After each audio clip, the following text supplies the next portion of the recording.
Oh, hi. Happy Wednesday.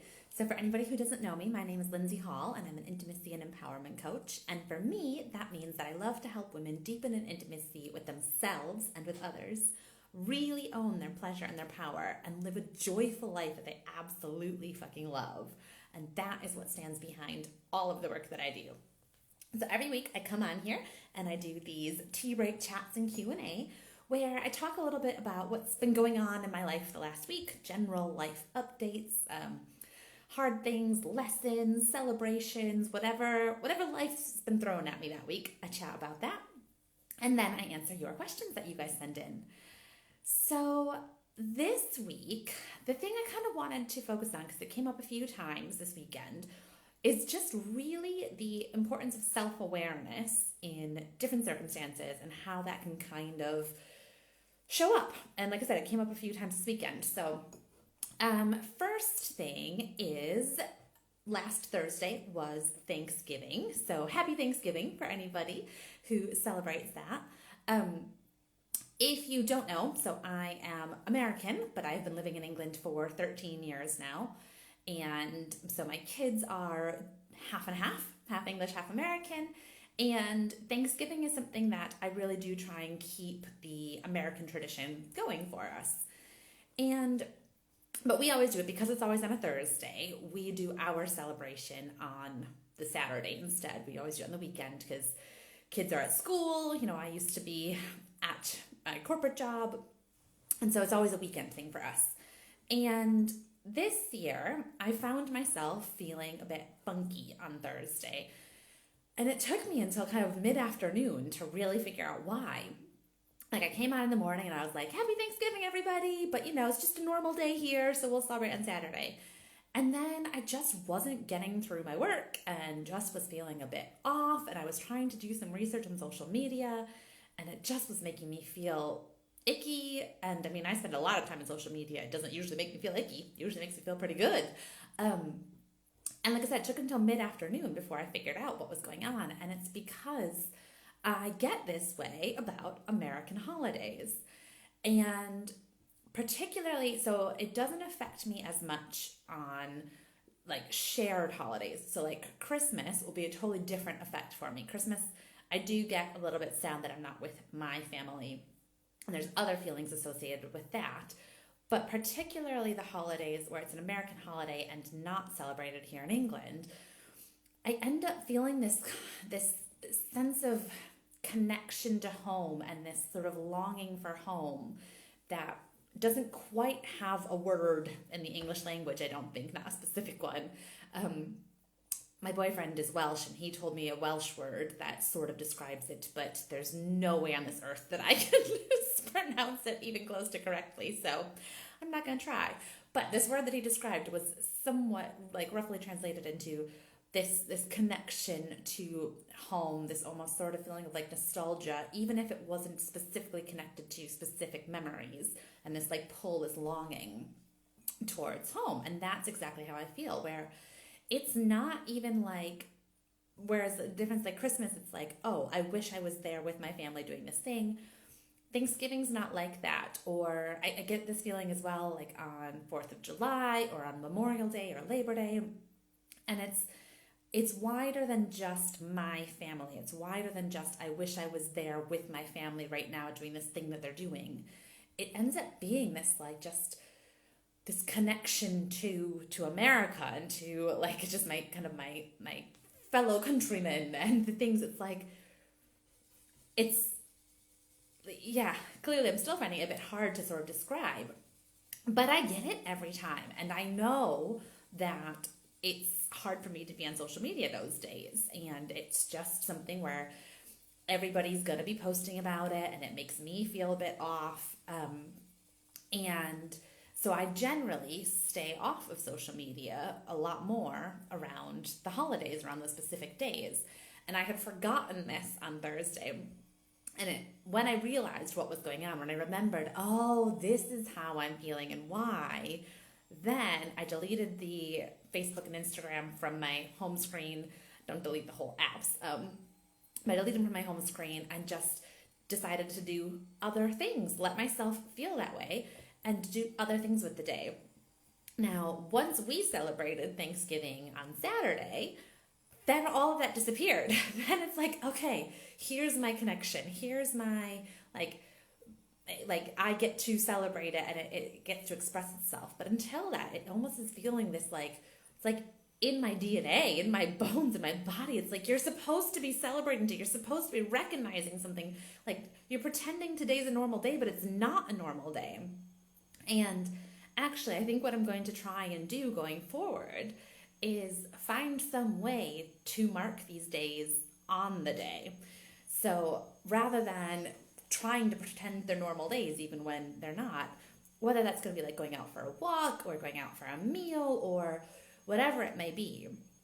But I've known for a long time that those days make me feel funny. And now this time I'm going, oh, you know what? Why don't I do something about that? Why don't I mark the day in some way? So that's what I will be doing going forward. So that was the awareness that came about on Thursday. Another thing that I wanted to talk about, totally different topic, but is, and I probably wouldn't have brought this up actually, except that I told this story, this experience to a close friend of mine, and she went, oh my gosh, it's so crazy to hear you say that because I experienced something similar recently. So for that reason, I'm going to share it with you in case you go, oh my gosh, yes. So on Saturday night, my boyfriend and I went to a music gig in Sheffield, and it was at a very well-known music gig. If you know Sheffield at all, it was at the Lead Mill, which has been around for many years. It is like an iconic Sheffield music venue. And it's big-ish, but it's not massive either. It's nowhere near like an arena or anything like that. But it's big-ish. And it's been a long time since I've been there. But so we went to go see this band, and when we got there, when we walked in, I immediately felt this like super strong sense of anxiety. Like my body just tensed up, and I was like, I am so uncomfortable right now. And we had walked in. It was cold, so we had our coats on and stuff. And we walked to the bar to get a drink, and my boyfriend said, well, do you want to go put your coat in the coat room and meet me back here? And I was like, absolutely not. I'm not going anywhere by myself. You guys, I am a strong, independent woman who can do a lot of things by herself. And it wasn't because like the crowd was drunk and leery or I was drunk or anything like that. It just, the whole setting made me so uncomfortable. I was like, I'm not going to the coat room on my own. I'm not leaving your side. Not happening. And we ended up, so we found a really good spot to stand. So it was just standing in there. We found a really great spot to stand where there was something on the floor that meant, I still don't actually know what it was, but there was something that you couldn't stand on. And it was like leading all the way from where we were up to the stage. So there was this gap of about 2 feet where it was clear. There was tons of people on that side and tons of people on that side, but this clear bit. So we stood right at the end of that. So we had a straight visual line to the stage. And we were quite close to the back that way, and the exit doors were like right behind us. There was only a few people between us and the doors. And that helped me calm down a lot, as well as having his hand around my back, around my lower back on my hip the whole time. The combination of those things helped soothe me, and the music started, and it was really good music, and I got to relax and enjoy it. And the reason I say I'm sharing this, because like I said, I told my friend this, and she was like, oh my gosh, hers was a little bit different. She had gone to a big-ish restaurant that she has been to many, many, many times before, but hasn't been to in a few years since pre-COVID. But she used to go there all the time, is really comfortable there, one of her favorite restaurants, absolutely loves it, and walked in recently and felt that same, the body tightening, the anxiety, there's so many people, just really uncomfortable about it. And for her, it eased a little bit. It never went away totally, but it eased a little bit because they were seated at a table near the kitchen, which was kind of a little bit secluded around from people. And she put her back to the rest of the restaurant so she could see into the kitchen, but she couldn't see all of the other people. And that helped ease it for her. And so I just want to recognize this sense of anxiety, because when we talked about it, we couldn't quite put our finger on whether it was just because we're getting old, like we're in our our mid to late 30s now, and is this something to do with our age, or is it a COVID related thing where we find large groups of people intimidating and overwhelming now? After being on our own and in small places and in secluded places and with limited head counts and all of that for a couple of years, is this a post-COVID result? And I think it probably is related. And so I just want to voice that in case you feel similar things, in that, I used to go to music gigs all the time. Crowds didn't bother me. And I wouldn't say that like I'm not going, it's not that I'm afraid of getting COVID when I go there, but there's something about big crowds like that has changed for me and makes me feel uncomfortable in all kinds of ways. And hers was at a restaurant and similar. So yeah, I just wanted to share that and say that if that's your experience, you're not alone in it. It also doesn't mean you have to override it. Like she had said, if she had been on her own, she probably would have turned around and left, and that would have been totally okay. Similarly, like being there with somebody who is so strong and sturdy and calming for me absolutely helped me. Like I got to co-regulate to his energy and to his demeanor, and that helped my nervous system calm down. Without that, I couldn't have coped. If I'd been there with somebody else, if I'd been there with a girlfriend, I might not have been able to stay. I honestly don't know that a similar sized female presence might not have been as reassuring for me, or as opposed to like a taller, stronger person like this man next to me, he helped me feel calmer. So just recognizing that these are real feelings and they deserve to be paid attention to, and you don't need to override your nervous system in order to make other people feel comfortable. If your nervous system is freaking out, you can do things to regulate it, or you can remove yourself from the situation, and that's okay. And then, how much time have I got? Okay, the final piece of like self-awareness that I was going to talk about actually follows on from this night out. So we had a few drinks that night, not very many actually, but a few drinks that night. And the next day, on Sunday, was I grumpy. And this is a really common thing for me after I drink. So if I have more than 1 or 2 drinks of alcohol, I am short-tempered, very little patience, just generally irritable the next day. And I know this when it comes to like time with my kids. So I almost never drink when I've got my kids the next day, because I know that I just have no patience for them. And I get like so snappy, and I want them to do exactly what I say the first time I ask. And if I don't, I snap at them. And I know that that's not fair on them. They're still kids. They are 4 and 6, and they don't always do what I ask the first time. In fact, they rarely do what I ask the first time. And it's not fair on them for me to be snapping at them like that when it's, they're not doing anything out of the ordinary from what they usually do. So I've known that for a long time. So like I said, I don't drink when I've got them the next day. Usually, pre-boyfriend, if I ever did drink them, if I knew I was going to be drinking more than a few drinks, I would let myself have like a nothing day the next day. I would only drink if I knew that I had nothing planned and I could just lay on the couch all day and watch movies if I wanted to. But now I've got this boyfriend who hangs around, and I'm suddenly having to adjust to this world. And so on Sunday, like I said, I was snappy and short-tempered, and everything was bothering me. All the things. And I knew that it wasn't his fault. I knew it wasn't that he was being like unusually obnoxious that day. He was just doing what he always does. And I was like, could you not? So we talked about it, and I told him how I was feeling, told him that if I was feeling distant distant or withdrawn, that it was me trying to sort out my own grumpiness in my head. And it was nothing to do with him or feeling disconnected from him as such. It was just that I was working through all this stuff in my own head. And talking about that was really helpful. So again, awareness is always the first step in all of this stuff, but then making changes is the important bit, because just knowing your things is good, but unless you do something about the awareness, then it's, me.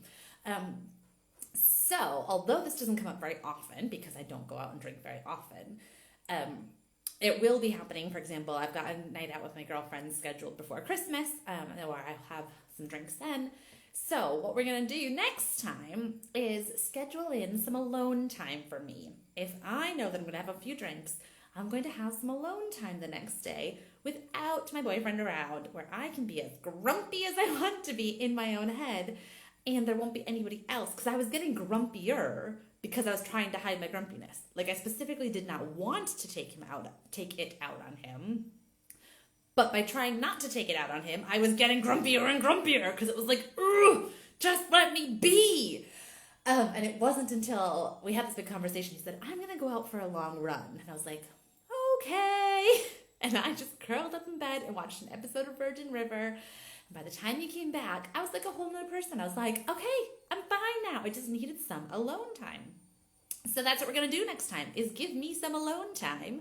So we're not having to like tiptoe around each other. So I think, like I said, these were just 3 different examples that came up about learning more about myself, or remembering things that I already knew, and then acting on that awareness, making changes based on that awareness, and that being the key. So yeah, that's been sort of lessons this week. And also, though, that is why I don't drink very often, because I hate the next day. Like, I did not drink enough to even feel physically hungover at all. Physically, I was absolutely fine. Like, there was no actual physical hangover, but my head gets, like, I get all up in my head. Oh, and the other thing about that for the effects for me is, yeah, I get irritable, short-tempered, grumpy. Then I move into the anxious phase. So later in the day, once I was no longer grumpy, then I was laughing at myself, actually, because I could see what was happening, but I couldn't stop it. We were literally cuddling with each other. Like, we just had a really good conversation, and we're cuddling, and I felt disconnected, and like there was something wrong, and like, oh my gosh, there's this distance between us. There was absolutely nothing to indicate that whatsoever. All signs were pointing to we are very closely connected right now in all ways. And my head was like, there's something wrong. Alert, alert. And it's like, it sends off when I'm like the day after drinking, my brain sends off these completely false alarms. It's like when the smoke detector in my house goes off and says like, there's a fire. Well, no, there's fucking not. Why? And it does it just once. And it's not because of the low battery. It just sometimes does this, freaks me out, and then stops. And that's what my brain does. It's like, alert, alert. Just kidding. There's nothing to alert you about. Annoying. So yeah, it's generally not worth the side effects for me. Sometimes I do, sometimes it is worth it, but if I can have that time to myself and I do luckily know that like whatever happens in my brain that day, don't act on it. Don't act on any of it. None of it means much of anything. Wait until the next day and make some decisions then. But it's a roller coaster. Okay, so that was all I wanted to tell you from my life update. I think I chatted for a long time this time. So I've got one question that I'm going to answer this week, and I loved it. So if you watch my Instagram stories from my Facebook stories, you'll see that yesterday I went to the beach. I drove to the coast to do some journaling about my big 3-year from now vision. And it was part of, specifically this time, it was part of the homework for the program that I'm doing right now to get clear on your vision. But I like to do this every so often anyway, because it really helps give like that North Star of where are you going to, what are the dreams, why are you doing this, what are you working towards, all that stuff. So I spent the afternoon journaling my little heart out, wrapped in a blanket, sitting on the North Sea coast, and it was wonderful. And on the back of that, I got this wonderful question in saying, do you ever get really intentional about your vision and your goals, and then get impatient about it and wish that you were further ahead, want to speed the process along, etc.? Yes, is my honest answer. Yes, I really do. And that's normal. It's totally okay. I there's a part of me that wishes I could say, no, I completely just trust the process and I trust the timing, and I know that when I put that order out there to the universe, I completely surrender it and know that the universe is going to deliver on it. It might not be on my timetable. It might not be exactly the way that I thought it would look, but I know it's coming to me, so it will happen when it happens. Sometimes I really believe that. There's a big part of me that really does believe that. And there's other parts of me that chime in and go, but we want it now. We want it on this timeline. Why isn't it happening? Can we just, if we take these actions, if we do this, that together, then it will happen faster. And those parts of me are really useful in that they help drive my desire along. It's worth listening to take that next action, that next aligned action. And also sometimes I need to listen to them, let them vent their thoughts out to me. And then I need to tell them to just have a little snack, maybe take a little nap, tell them I have heard all of those thoughts and they're not the ones driving the show. And hustling as fast as I can or pushing as hard as I can or trying to control every last bit of it actually isn't going to help. And in fact, it might slow the process down. Whatever the process is, I don't know the timeline. But really, it really does all happen on its own timeline. And yes, there's stuff to do. And no, there's no point coming up with your big dream and your big vision and then sitting back and go, right, I'm just going to wait here for the universe to give me all those things I want. Those clients are just going to come banging down my door. If I just say it enough times that I want 6 one-to-one clients, they'll show up. They'll just message me out of the blue. I mean, maybe, but they're more likely to message me if I put out on social media how I can help those one-to-one clients, the fact that I'm looking for one-to-one clients, by the way, etc. Or if I put myself out there in more places. Taking aligned action is really helpful when it comes to getting your desires, but there is also that element of trusting it. So I do the journaling, I do the vision work, I do those big things, like I said, for the North Star, so I know where I'm headed, so I can keep it on those days where I'm really frustrated. I'm like, none of this is working, or why isn't it happening now? Or this is really hard, it's really hard, I don't want to do it anymore. I can go back to that and go, but this is where I'm heading. That is the dream I have for myself. That is the vision I'm holding.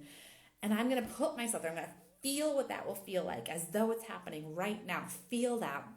And the more you can call that feeling in, the easier it is to take that aligned action. The more you can put yourself into, in particular, if you can go, I am already that woman who has those. How do I show up when I already have those dreams coming true? Well, this is how I do it, and that's how I do it. And you take those actions from that place instead of taking action from the frantic, needy, I need it right now, and putting pressure on everybody and you have to buy from me because I need these spots filled. If you don't sign up for my programs and you don't fill my one-to-one spots, then somehow it means terrible things about me. Does that make you want to sign up for my one-to-one spots? My guess is no, because I sure wouldn't want to sign up to anybody who's feeling that way. That's not the point at all. Whereas when you can come at it from a point of oh, this feels so yummy and spacious, and I've got these one-to-one spots, and here is the beautiful part about it. Here's how the work can fit in. I have this nice, lovely time carved out, and you can come at it from won't it be amazing when these clients come in and I get to help change their lives? This is going to be so wonderful when we get to transform their lives and get their desires coming true. Isn't that amazing?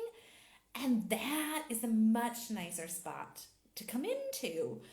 So, in short, to answer your question, yes, I do get impatient with it sometimes. I do wish I was further ahead and that I could speed things up and make it all happen on my timetable.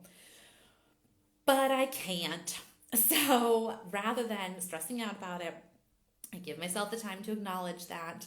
I give myself a little bit of time to vent and be like, ugh. And then I go back into, well, but what is working right now? And how can I go to that future vision and pull in parts of that right now as much as I can? What can I pull from that future vision to get now? It might not be the sold out waitlisted one-to-one clients and the full group program and clients, lining up out the door to work with me. I might not be able to pull that in right now, but the fact that in that vision, my day starts with me making a really yummy cup of coffee, going and having a meditation, sitting down in my home office, doing my journaling, and then jumping on my first client call of the day in this nice grounded place, I can pull in a lot of that. I can still do the coffee and go sit in my workspace and do my meditation and my journaling and get myself set for the day in this calm, grounded place. I can do a lot of those pieces as though my vision's already coming true, and that will help pull in the rest of it sooner. So I hope that was helpful. If you want to chat more about any of this, let me know. If you feel like anxiety in social settings like that, I would actually love to hear that from you. I would love to hear how many of us are feeling that same kind of feeling, because I have the very strong suspicion it's not just me and my best friend. There's nothing that's ever just me and her. It's obviously going to be more people. So I would love to hear like what your experiences are on that front. And just anything that came up for you when you watched this. It's called a tea break chat so that we can chat and converse and go back and forth. So let me know your thoughts. Send me a message, leave a comment, whatever you're comfortable with. And I will be back here next week. If you have questions for next week, send me a message, let me know, and I can answer yours on here. And in case you were wondering, I do actually have some one-to-one coaching spaces available. Who would have thunk, right? So if you're interested in talking about that, the packages are on my website, lindseyhallcoaches.com, or send me a message and we can chat. I've got a link in my bio for a free initial consultation call. So we can jump on a half an hour call and just chat about what it is that you'd be looking to get coaching on, if we're a good fit with each other, all that kind of stuff. Or send me a message. You guys, I'm like a real person with, real communication and all that. So just message me. You know how to do it and we can chat about it. I think that's it. I am going to go get my kids soon. Honestly, I'm really missing them this week and cannot wait to pick them up. When I get them, we're going to decorate our tree together. So I am super excited about that. So that's it from me. I'll see you next week. Have a wonderful week and we'll chat soon. Mwah.